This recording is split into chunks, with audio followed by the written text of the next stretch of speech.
Assalamualaikum warahmatullahi wabarakatuh. Perkenalkan, nama saya Pepe Arianto. Saya dari Prodi Fisika. Saya di sini akan sedikit menjelaskan tentang kesetimbangan kimia. Sebelum itu, jangan lupa tetap mematuhi protokol kesehatan yaitu 3M. Memakai masker, menjaga jarak, dan mencuci tangan. Bagaimanapun juga, kita masih hidup berdampingan dengan yang namanya COVID-19 atau virus corona. Semoga kita dijauhkan dari virus apapun dan penyakit apapun. Dan jangan lupa mengkonsumsi makanan 4 sehat 5 sempurna agar membantu imun tubuh kita supaya kita terhindar dari virus apapun. Oke, lanjut. Kesetimbangan kimia. Dalam reaksi kimia, kesetimbangan kimia adalah keadaan saat kedua reaktan dan produk hadir dalam konsentrasi yang tidak memiliki kecenderungan lebih lanjut untuk berubah seiring berjalannya waktu. Jadi, teman-teman, kesetimbangan kimia itu adalah reaksi kimia ataupun kesetimbangan kimia saat kedua reaktan dan produk hadir dalam konsentrasi yang tidak memiliki kecenderungan lebih lanjut. Perlu kita garis bawahi, hadir dalam konsentrasi yang tidak memiliki kecenderungan lebih lanjut untuk berubah seiring berjalannya waktu. Biasanya keadaan ini terjadi ketika reaksi ke depan berlangsung pada laju yang sama dengan reaksi balik. Laju pada reaksi maju dan mundur umumnya tidak nol, tapi sama. Dengan demikian, tidak ada perubahan bersih ke dalam konsentrasi reaktan dan produk. Keadaan seperti ini dikenal sebagai kesetimbangan dinamis. Jadi reaktan dan produk, keadaan seperti itu dikenal sebagai kesetimbangan dinamis. Contoh kasus terjadinya reaksi kimia adalah dalam kehidupan sehari-hari saat kita mendidihkan air di dalam panci dan kita menutupnya. Disitulah terjadi yang namanya reaksi kimia. Untuk persamaan reaksi reversible yang berada dalam kesetimbangan pada temperatur tertentu berikut atau seperti ini.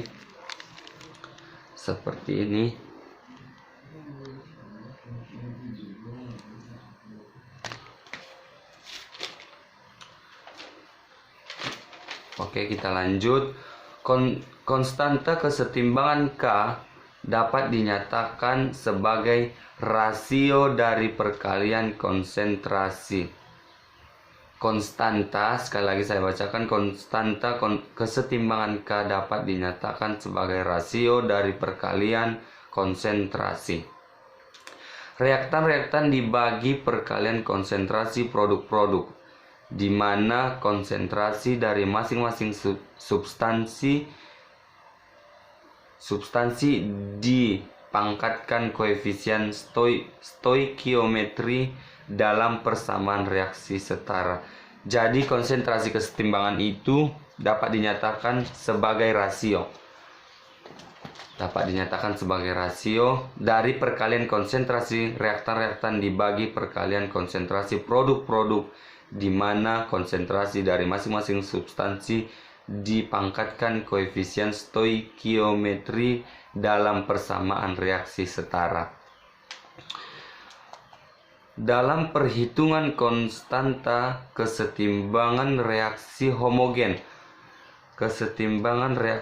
atau semua substansi dalam reaksi berfasa sama atau bersatu, yaitu konsentrasi substansi dalam sistem larutan dalam dinyatakan konsentrasi molar.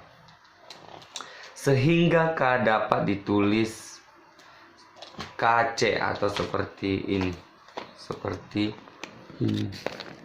KC, K dan K huruf besar dan C huruf kecil. Untuk reaksi homogen dalam fasa gas, konsentrasi substansi dalam wujud gas dapat dinyatakan sebagai tekanan parsial substansi. Dan simbol konstanta kesetimbangannya menjadi Kp atau huruf besar K dan P-nya huruf kecil. Lanjut, sebagai contoh yaitu hukum kesetimbangan kimia untuk reaksi berikut dan dapat dituliskan dalam dua bentuk, yaitu bentuk pertama seperti ini. Bentuk pertama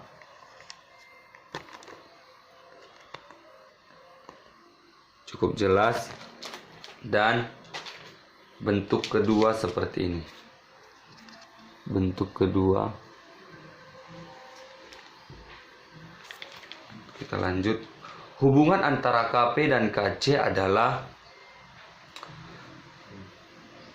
Kp sama dengan Kc atau R atau buka kurung RT atau seperti ini supaya lebih jelas. Seperti ini, Kp sama dengan Kc, di mana R adalah tetapan gas universal dan T temperatur, dan ini adalah jumlah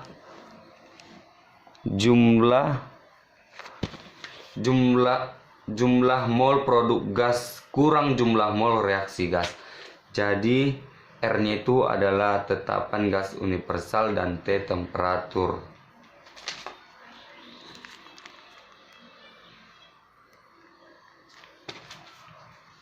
Lanjut, dalam perhitungan konstanta juga ataupun kesetimbangan reaksi heterogen atau reaksi dari mana terdapat lebih dari satu fasa atau satu yang melibatkan substansi dalam wujud cairan murni ataupun padatan murni.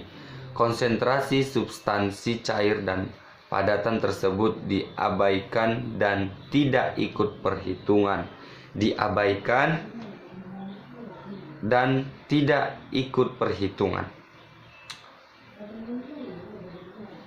Jadi perlu kita garis bawahi bahwa konsentrasi substansi cair dan padat tersebut diabaikan atau dihilangkan, tidak usah ikut perhitungan. Jadi pokok pembahasan kita hari ini kesetimbangan kimia. Yang perlu kita garis bawahi besar di sini adalah konstanta kesetimbangan K, dan konstanta kesetimbangan K dapat dinyatakan sebagai rasio dari perkalian konsentrasi reaktan-reaktan dibagi. Sekali lagi, konstanta kesetimbangan K dapat dinyatakan sebagai rasio dari perkalian konsentrasi reaktan-reaktan dibagi perkalian konsentrasi produk-produk, di mana konsentrasi dari masing-masing substansi dipangkatkan koefisien stoikiometri dalam persamaan reaksi setara. Selanjutnya yang perlu kita ketahui yaitu tulis dalam reaksi berikut. Hukum kesetimbangannya itu ada dua, bisa kita tulis dalam dua bentuk, yaitu bentuk pertama yang perlu kita ketahui ataupun yang harus kita ketahui, dan yang kedua. Cukup jelas? Mungkin cukup sekian yang dapat saya terangkan ataupun yang dapat saya sampaikan mengenai kesetimbangan kimia. Mudah-mudahan bermanfaat. Assalamualaikum warahmatullahi wabarakatuh. Tetap jaga kesehatan, salam sehat.